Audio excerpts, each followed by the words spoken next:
Welcome to Dad's DeFi Space. If you're new here, my name is Kevin, and I am a father, a teacher, and a DeFi investor, and a trader who shares exactly what I'm doing with my own portfolio, all the wins, all the risk, all my mistakes, and all the lessons I've learned along the way. And if you appreciate real and truthful content, including all these lessons I've learned along my journey, please hit like, subscribe, and ping that notification bell and share this content with anyone who would appreciate it. Now, today, I want to deep dive into the question that's on every investor's mind right now. Has Bitcoin already topped, or is the real blow off top still ahead? We're going to break down the macro structure, short term setups, and signals we're watching to know when this market may flip from bullish to bearish. Plus, I want to share some fresh alpha on some other tokens we've been looking at, two new competitors aiming to dethrone Hyperliquid. But remember, none of this is financial advice. I'm not a financial advisor. Please do your own research and never ever invest more than you can afford to lose. Crypto and DeFi are so risky, you can lose all your money. So, on how to trade perpetuals effectively. So, we're going to be talking about how to effectively trade perpetuals safely on non KYC exchanges. See, perpetuals, they give you leverage and they give you flexibility, but they can also magnify your mistakes to the point that you could wipe out your entire portfolio. So, we're going to talk about a few things that you truly need to understand if you want to trade leverage. And if you want to help support the channel, you can check out our link for LayerBank. Right now, they're running a reward special, 20% deposit bonus. And if you use our link, that's 15% off all of your trading, spot, and future perpetual fees. And over a long period of time, that can actually account for a lot of your profit. So use those links if you'd like to benefit and support the channel. Of course, they're affiliate links, but I appreciate your support. Now back to what we were talking about. So there are a few things that you really should pay attention to if you want to trade perpetuals. And it goes into a few categories. Number one, funding rates. How much leverage you use would be the second. Having a diversified access into different exchanges. And of course, never ever invest more than you can afford to lose. So, of course, understand the funding rates of your exchange. A positive funding rate means the longs are paying the short. That is a bullish bias throughout the market. Of course, you like to contrarian trade. And then negative funding rates, the shorts are actually paying the longs, which is a bearish bias in the market. So that's something you should always check before setting a trade, along with the charts, along with different indicators and signals on CoinGlass, or you can just follow us at Dad's DeFi Space. Just kidding, but I'm not. So now let's take a look at managing leverage like a pro, and it's really quite simple. It's hard, it's addicting, but you should always, not financial advice, of course, use leverage between 3x and 10x. The crypto markets are extremely volatile. I run smaller, high leverage positions, and yes, they have been wiped out before. They've also made some pretty gains, but that is not a game that I would play with a large percentage of my portfolio. Finally, I want to talk about withdrawal and diversifying.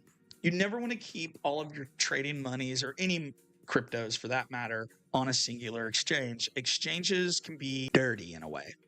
I don't like to keep my hard-earned profits within the exchange. I like to withdraw into my cold storage wallets, a very important principle that most traders really need to pay attention to.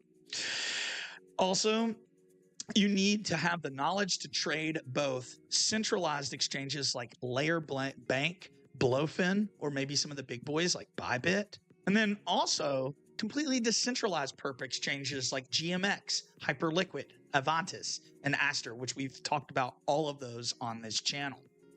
And remember, we talked about this with our video we posted earlier today, but you don't win by trading more when trading with leverage. You tend to lose more when you trade more. So trading less usually is more. Now, I wanted to take a look at a swing trading strategy that I like to use.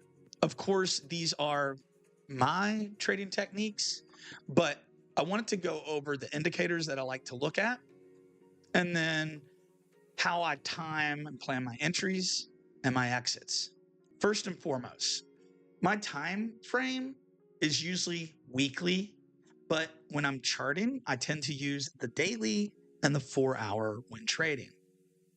Of course, I always start at the chart with the longest time frame. So I would look at the weekly chart first, move into the daily, move into the 4-hour, and then maybe even shorter. If I do that, what I'm looking for are the differences between the shorter time frame and the longer time frame, right? So my entry triggers are usually on the 4-hour time frame, sometimes the 1 hour, and that is precision timing. I'm usually looking at moving averages and sometimes the stochastic RSI. So first, I like to use the bull market support band on TradingView, because if the price is within or above that band, we're bullish, and that's the trend, and the trend is your friend. And if the price is below, then I'm going to take bearish bias or caution, right? And I'm using that weekly bull market support band, looking at the daily chart for those dynamic zones that they're trading, or excuse me, the asset is trading in between, right? I also like to use the RSI and stochastic RSI. RXI, obviously, if RSI is down in above the 60 region, up in 70s to 80s, that is way oversold, and I am probably not buying at that moment. I may even be taking some profits. Now, if the RSI is struggling to get above 60 to 70, that can indicate a bearish trend is on the way. So the ideal RSI setup, you're going to pull way back either into the 40 zone or lower. Sometimes it can get as low as 30 and even lower than that. In doing that, and when we're lower on that RSI, that's telling me, hey, it might be a good time to buy. By the way, we're trying to simplify these indicators just so they'll make sense to everybody out there. But another one that I'll look at, and I'll have to bring up a Bitcoin chart to show you this. So let me remove the volume, and then on top of moving the volume, I'm going to add in the stochastic RSI. And if you watch this channel, you know that I love to look at the stochastic RSI, which is another, momentum-based indicator. Let's clear all these off because it's reading like I have multiple indicators. So we're going to put stochastic RSI on the Tau chart, and we're going to just check this out really quick. All right, so I can explain this. All right, you're looking at the weekly stochastic RSI and on the daily time frame, right? And you can see that we had a blue over orange cross right here. Now, we didn't dip all the way below. We went up into the line, back down, and shot up. Whenever you have a blue cross, it usually indicates a bullish bias. As you can see right here, it is where the trend changed, right? And usually, if you get a blue cross down, let me find one, right? What did we have? A diagonal downtrend. So I'm going to mark these on the chart so it'll kind of pop out just a little bit more for you, right? So we can see one here, right? Stochastic RSI cross down, downtrend, right? Right here, what do you see? Stochastic R down. What do we have? An absolutely massive downtrend, right? It's crazy if you look at it this way. So what I really need to get you to understand is this indicator won't always show everything correct. It won't. Sometimes it gives a false signal. But I have found that this one is usually correct at least 70% of the time, sometimes even 80, 90% of the time. So it's an indicator I definitely look at, and it's one that you should consider adding to your tool belt. Now, let's go back, finish up our conversation. Now, let's talk about my entry conditions, right? If the price is above the bull market support band, right, and it's pulled back towards the previous resistance, that resistance is now acting as support, meaning it's tapped into it and not broken below it. The more it's happened, to an extent, the better. Of course, if we're trying to break through resistance, the more taps could actually mean we're about to go back down. So be aware of that. So I want to see the RSI not oversold, so lower than 50. And the stochastic RSI, I would like to see a cross up. And then that confirms a bullish entry, and I'm going to take that trade. Now, if you reverse those metrics, price below the bull market support band, a pullback into resistance on the daily, and RSI between 50 to 70, I'm probably looking for a short trade. And at the same time, you're also going to have your stochastic RSI crossing down, and it might even be a higher number, like above 80. Now, for exit strategies, I tend to look for swing highs, swing lows, and those become my kind of invalidation zones. And that's where I'll set my stop loss. If I decide to take a lot of leverage on the trade, then I'm going to set my stop loss much more aggressively and really close. Now, I use support and resistance zones to take my profits. I usually try to divide it into 4 zones, depending. I do allow that to be slightly flexible based on daily market conditions. And then, of course, you need to manage your trading portfolios. For example, you need to use lower leverage on these trades, 2 to 5x, in my opinion. I would rather utilize a little more capital, a little less leverage. If I do use high leverage, which I am running some high leverage trades right now, then you really need to aggressively be taking profits. And we've already taken profits on our last long trades. So I'm going to leave you with this daily checklist. If the price is above the bull market support band on the weekly, the trend is bullish. If you pull back below it, it's now become bearish, especially if we break the bull market support band. If RSI is between 40 to 50 or even 30 to 50, it's a great time to enter into longs, right? Because we're at the lower end of the RSI.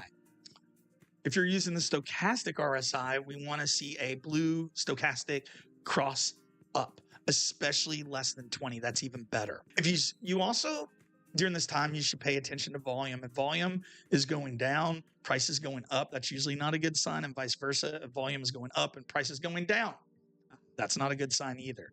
And then before you take a trade, you should always define your entries, your stop loss, your take profit point. I usually have multiple take profit points, of course. And if it really spikes up, I will move my stop loss up with the trade so it becomes a trade that you cannot lose. Smart.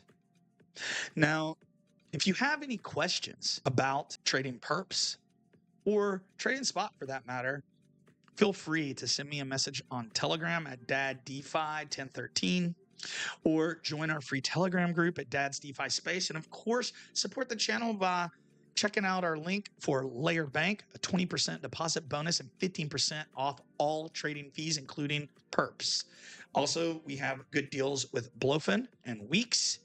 And of course, we like to store our profits within Tangent wallets, unless we're providing some stables on Pendle Finance to earn and trade some yield. But that's a video for another day.